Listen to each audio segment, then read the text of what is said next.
The more hip, the harder the knee, okay? Ideally, the problem is getting all those to happen at once, okay?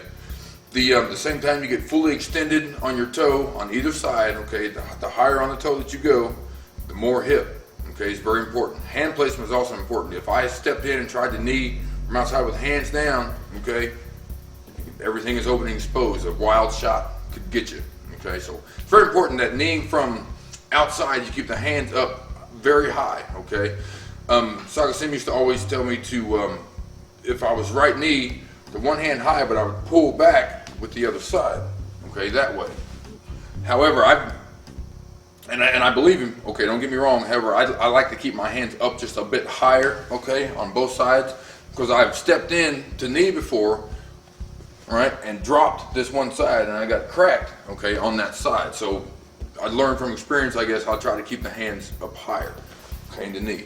It's very important also to remember that as you're going to knee, the tighter that you bring, okay, your lower part of your leg up, the more of a spear that you make in order to project out, okay, with the knee.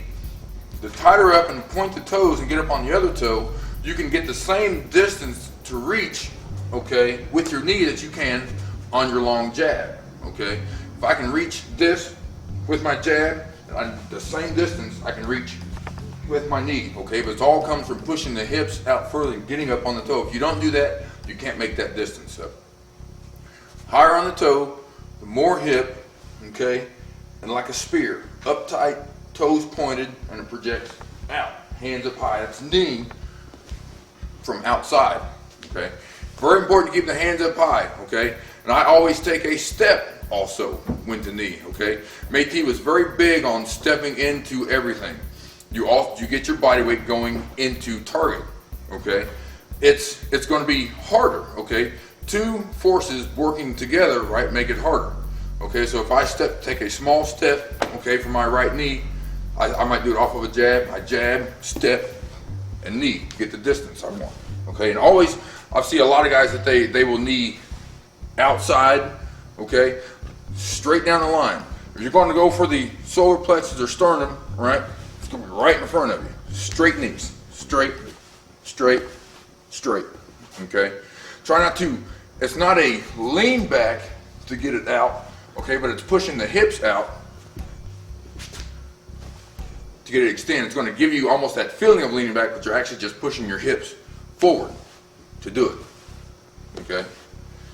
There's a lot of other things that go with the knees, however, to keep it simple and basic, okay, if I was going to set it up, a lot of times I would jab, okay, small step, right knee, okay. I usually set up the left knee with my right hand. One thing to consider is that most of the time Muay Thai works right to left or left to right.